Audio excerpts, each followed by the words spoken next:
Nous sommes mercredi 12 novembre 2025. Merci de nous recevoir chez vous pour ce nouveau rendez-vous de votre émission Le Niger sur Kalangu. À la présentation, ce soir, je suis Habib Garba, avec moi Alassane Abdou. Bonsoir Alassane. Je vais très bien, Habibou. Bonsoir à toi également. Un coucou à nos amis de l'autre côté de la vitre. Lawali Issa à la technique et Adama Dawaji à l'édition. Alors, Habibou, qu'est-ce qu'on a ce soir au programme? Alassane, ce soir, nous allons parler de la culture de la manioc dans la partie entretien. Comme toujours, vous aurez de la musique 100% made in Niger, le reportage des régions. On va rester dans la capitale Niamey et aussi vous aurez la rubrique environnement, la page sport, évidemment le loti des femmes du studio Kalangu.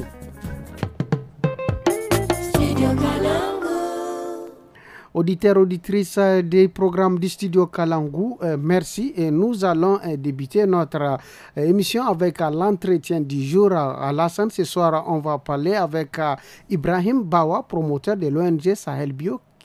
Dans cet entretien, il va nous parler de la culture de la manioc. Et oui, avant de commencer cet entretien, on va d'abord écouter ce titre Zarmabori de la team Maninka.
Oui, Alassane Zarmabore Irno, après ce titre, on va écouter l'entretien du jour.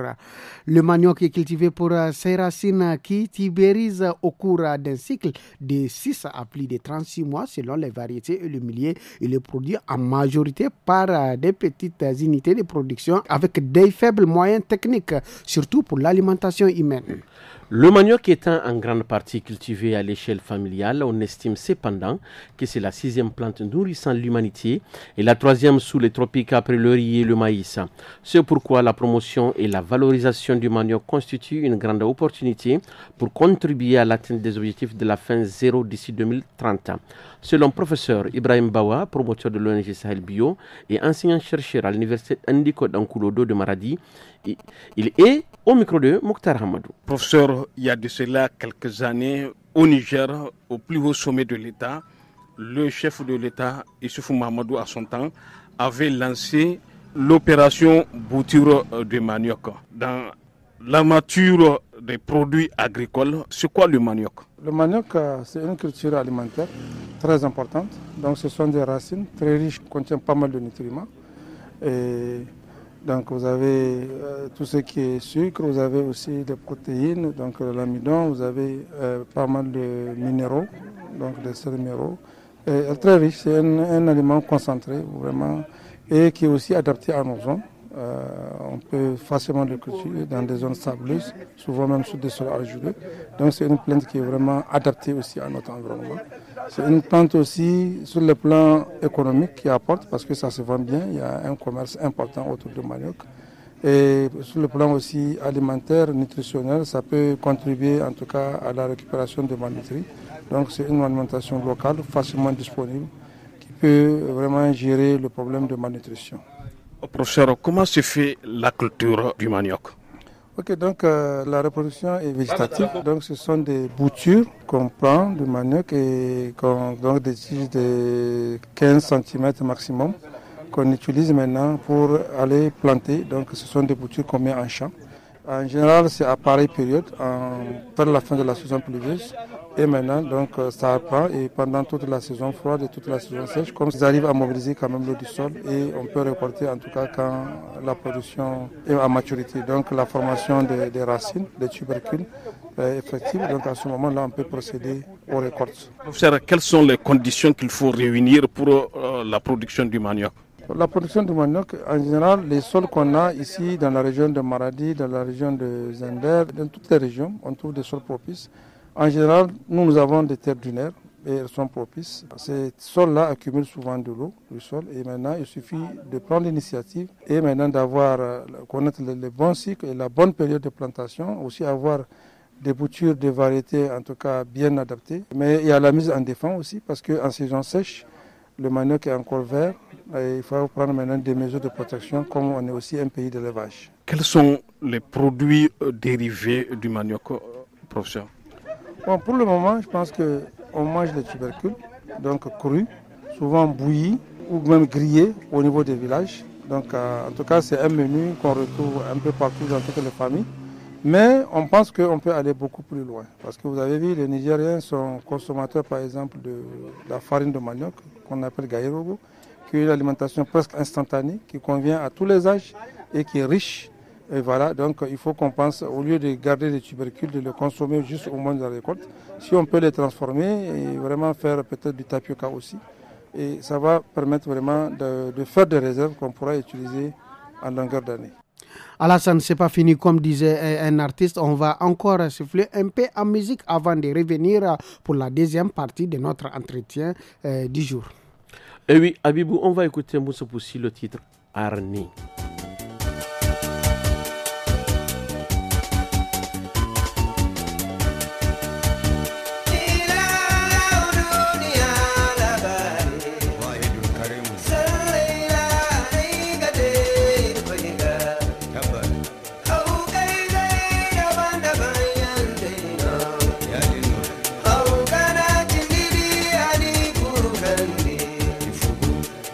Kana tingiri ani de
Oui, après cette pause musicale de Moussa Poussi, Alassane, on va continuer pour écouter la deuxième partie de notre entretien du jour sur la culture du manioc.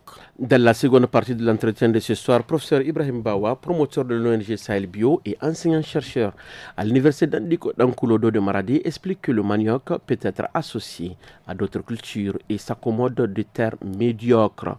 Selon lui, il procure toujours un rendement, s'adapte aux conditions climatiques sévères. Il est par ailleurs peu sensible aux maladies et aux attaques des prédateurs. Il est toujours au micro de Mokhtar Hamadou. Professeur, est-ce que le manioc peut être véritablement une réponse à l'insécurité alimentaire? Tout à fait. Moi, je pense que nous sommes en train de travailler pour lutter contre la pauvreté et l'insécurité alimentaire.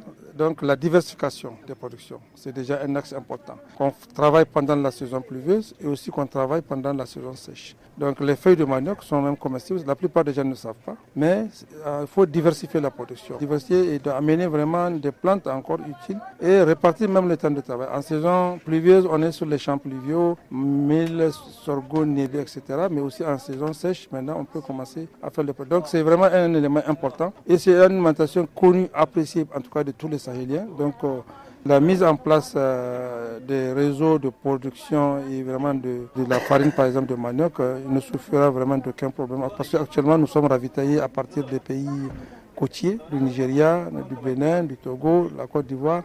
Et je crois que avec les problèmes récents des mouvements dans les frontières, ça a été un problème et que les prix ont augmenté malgré que les gens sont habitués à cette alimentation. Est-ce que le Niger est une terre d'opportunité pour la production du manioc?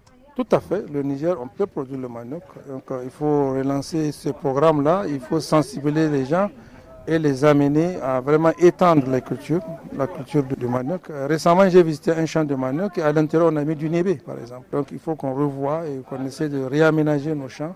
Et ce serait important. C'est une culture qui a très peu d'échecs et qui peut vraiment contribuer à augmenter les revenus, à lutter contre la malnutrition, à lutter contre la pauvreté. Qu'est-ce qu'il faut pour booster la production du manioc à l'échelle nationale et même internationale dans les autres pays de l'Alliance des États du Sahel qui peinent à nourrir sa population? Dans un premier temps, en tout cas, les gens sont très familiers avec les cultures pluviales des céréales, des légumineuses qu'on connaît. Mais dans certaines zones, on retrouve des grands champs de manioc. Donc moi je pense que ça peut faire école à partir de ceux qui ont fait. D'abord assurer une sensibilisation, et peut-être poursuivre des séances de formation. Maintenant trouver un réseau d'approvisionnement en bouture de manioc. La semence pose des problèmes souvent. Maintenant un suivi technique parce qu'il y a des variétés qui sont sensibles à certaines maladies, certains insectes, mais il y en a aussi maintenant qui sont résistantes. Donc la recherche a beaucoup travaillé.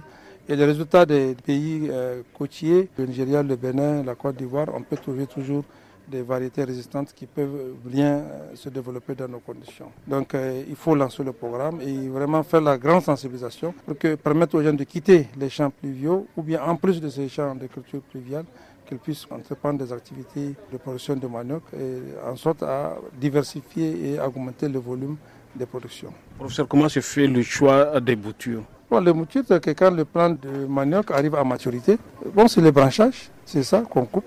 Et maintenant, on fait des boutures de 10 cm qu'on plante sur le sol. Et vous allez voir maintenant des bourgeons et qui vont apparaître. Et c'est le futur plant qui va se développer comme ça.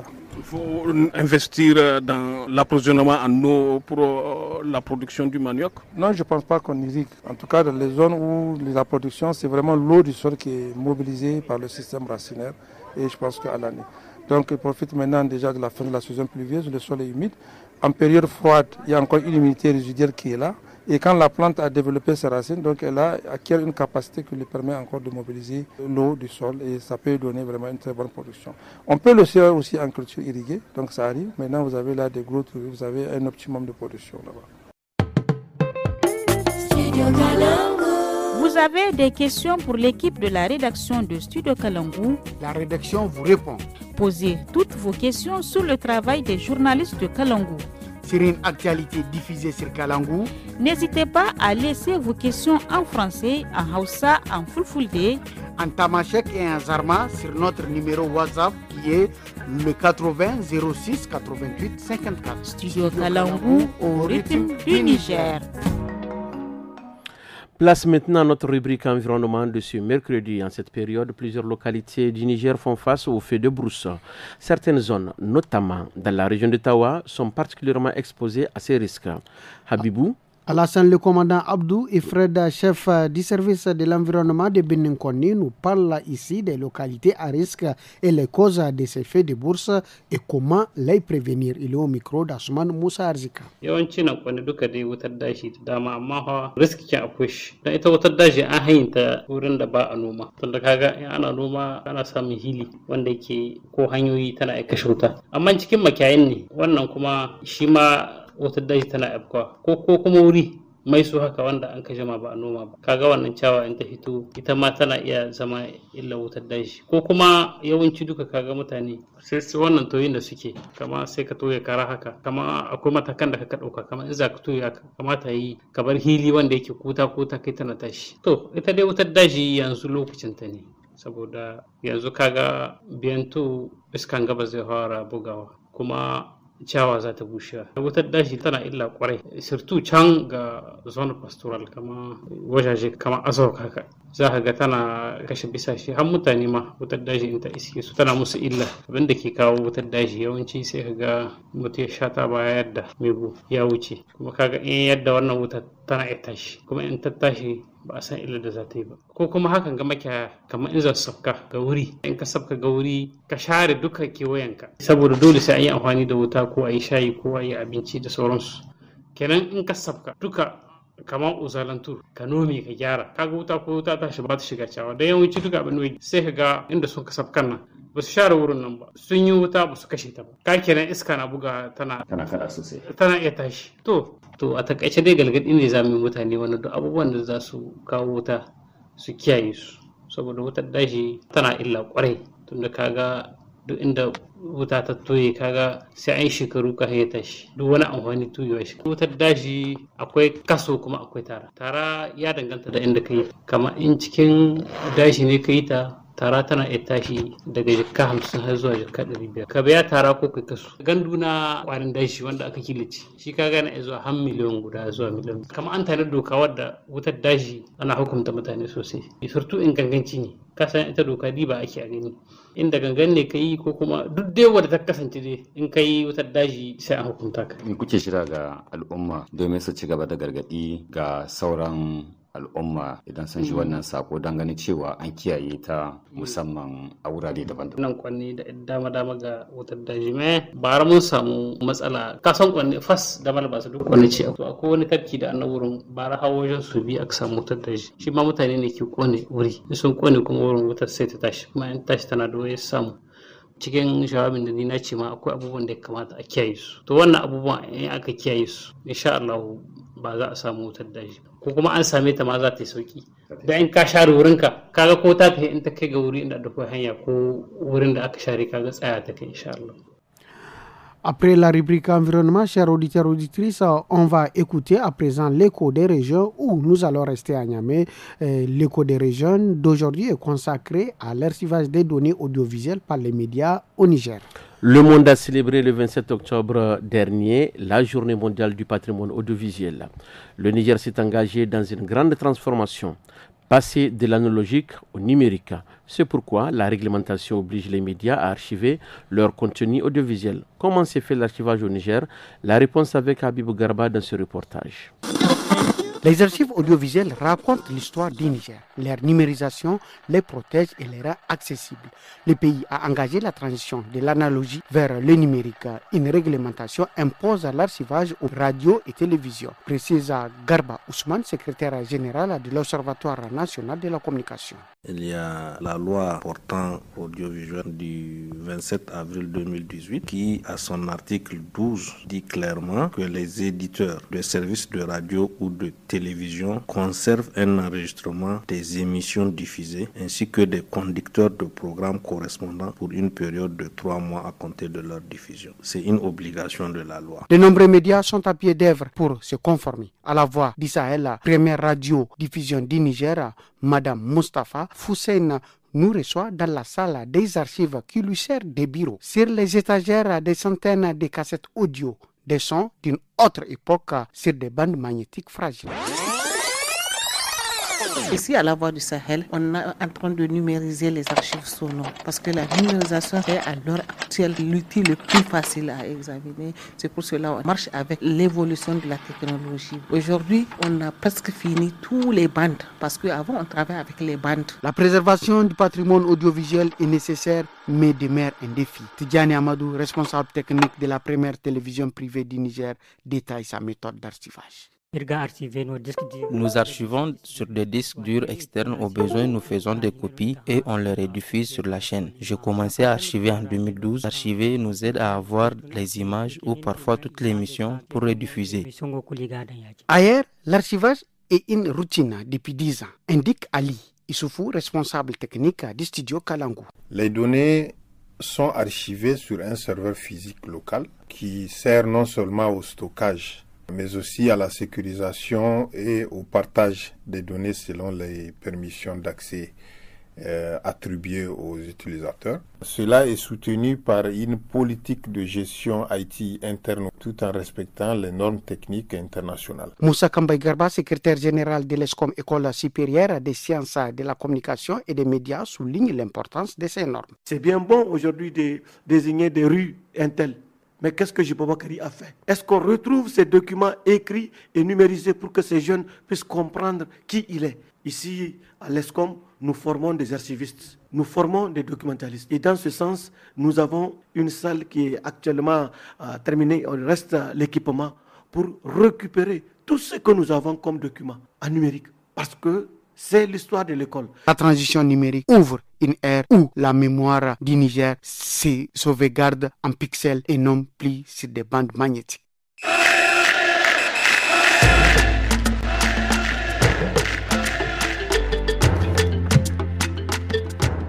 Si vous venez de nous rejoindre, chers auditeurs et auditrices, vous êtes à l'écoute de l'émission Le Niger sur Kalangu. Place à présent à notre page sport avec notre chroniqueuse du jour, Kadri Salamatou. Salamatou, bonsoir. Bonsoir Alassane, bonsoir Habibou. Bonsoir Salamatou. Salamatou, la Super League du Niger, qu'en est-il du classement après la 4e journée? Et Habibou, Dieu, le sommet est tension en bas du tableau. Après 4e journée palpitante, l'USGN et l'AS Nigelec se partagent la tête du classement avec 10 points chacun. Les deux formations dominent la Super League et s'installent confortablement sur le fauteuil de leader. Juste derrière, l'AS GN complète le podium avec 9 points en embuscade pour prendre les commandes.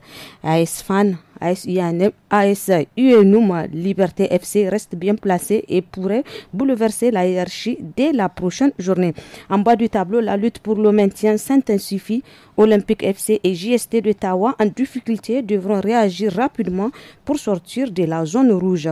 Et maintenant, parlons du classement des buteurs. Il y a Boubacar Azakou de l'ASM s'impose comme l'homme fort du moment avec 5 réalisations. Il est suivi par Nouri Yakouba Ali de la Garde nationale avec 3 points. Maïgari Ligari Chetima et Evan Bari complètent le top 4 avec 2 points chacun.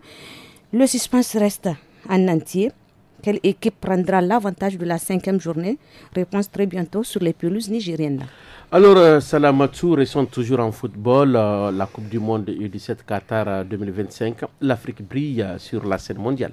Et oui, Alassane, les sélections africaines continuent de marquer les esprits lors de la phase de groupe de la Coupe du Monde U17 au Qatar. L'Ouganda a créé la surprise en battant la France 1-0.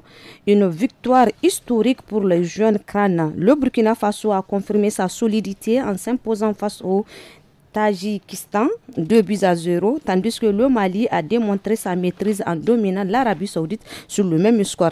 Grâce à ses performances, l'Ouganda, le Burkina Faso et le Mali accèdent au 16e de finale.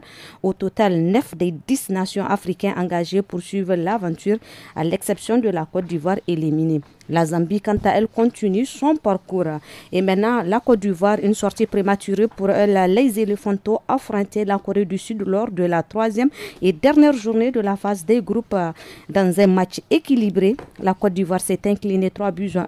L'unique but ivoirien a été inscrit par Alassane Touré à la 35e minute, bien servi par Hubert Yao. Avec 3 défaites en autant de rencontres, 8 buts encaissés pour seulement 2 marqués. Les poulains de Bassiriki Diabaté terminent à la dernière place du groupe F. Une campagne mondiale décevante pour la sélection ivoirienne. Quant à la Zambie, solide face au Brésil, déjà qualifié pour le 16e de finale, la Zambie a tenu tête au Brésil 1 but partout dans le groupe H. Une performance encourageante qui confirme le potentiel des jeunes Chipolo Polo. Et voilà, c'est tout pour la page sport de ce soir. Merci. Merci Salamatou pour toutes ces informations. Et puis c'est très clair. Merci beaucoup. Alors Alassane, on va continuer notre émission après cette actualité sportive très riche en informations et bien présentée d'ailleurs. On va écouter les lotis, n'est-ce pas? Et oui Habibou, chers auditeurs et auditrices, ça place maintenant à votre rubrique Aimer Loti, une causerie féminine animée par Roké Abdraman et Rafika Taher. Aujourd'hui, elle nous parle d'une autre façon d'épargner, non pas de l'argent, mais de la nourriture. Cette pratique que nous appelons Achikwa. Loti.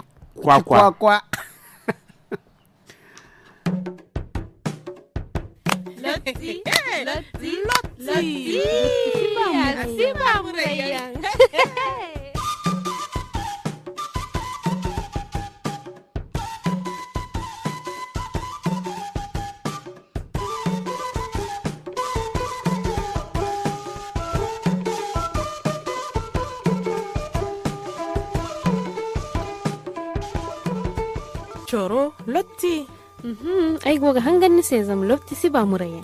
Bifo ne di ir kurara wai bare ni char margu ira afona makolla me fo ginaiza ma kayan dai tomati konkoyan safune yan giyan haifo he ka bosiban wai ine a ci kwakwa ifo no ga a ci kwakwa kwai ne amma chor ne sin da labari fa hal ga kaso ne sibe hankan no ta ci kwakwa ai dingo a ci kwakwa te na almiyalo fulan zam aran gara hande kararan sun wari dai yidi fo ginai no romo ag fur murad fo yan rami aha matini ga singinda to ni hanga feri gama sintina ga dai nin daron kura wai borai no margu aran mashawara aran masalanga saba aran ma alwati kakan aran ga hatta ga dicare da habu kulno da habu hinkaka habu hinkano to aran dai no bai da alwato din kagato aran ga charku baino bor kulmakan da wari ze inga hina dai dandi hayawo ga himan kan gondal barka ni si ba bai charo ai a ci kwakwa fondara ni gudu me wari kulkan hingin nafa amma wallahi wai borai na la sabber te fonda wane wora zama a ci kwakwa wusikano kulsi aga almiyalai na fagumo amma dai bor kwara bor muskoi gidi a ci kwakwa ginai wa bor foi ginai zai noro zabu ba ni nin mojaro fo gina noro kan wan nago ya dingirgu solo ko a ci kwakwa do to irim charku bai nodi ni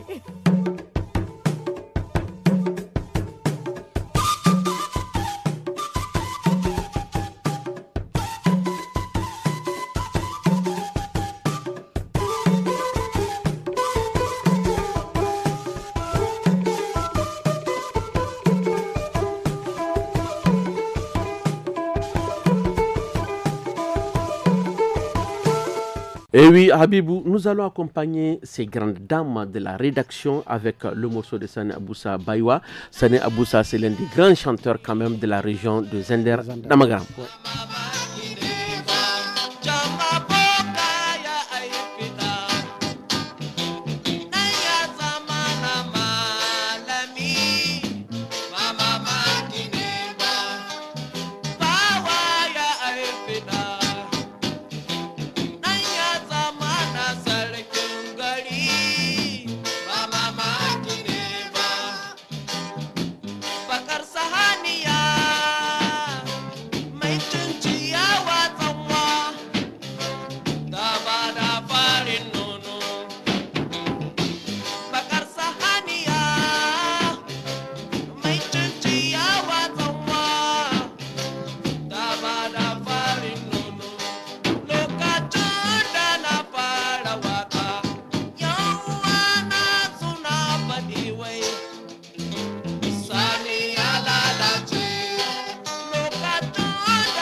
Oui, et les bonnes choses ne dirent jamais. Leihinda di Karewa, Kanita Logachkangagban. Nous sommes à la fin de notre émission Le Niger sur Kalangou. Au micro, c'était moi-même Abibou Garba. Vous l'avez constaté à mes côtés, Alassane Abdou. Et oui, la technique a été assurée par Issa Lawali, tandis que Adama Dawaki, notre chef d'édition, a supervisé toute cette émission. Excellente soirée à tous.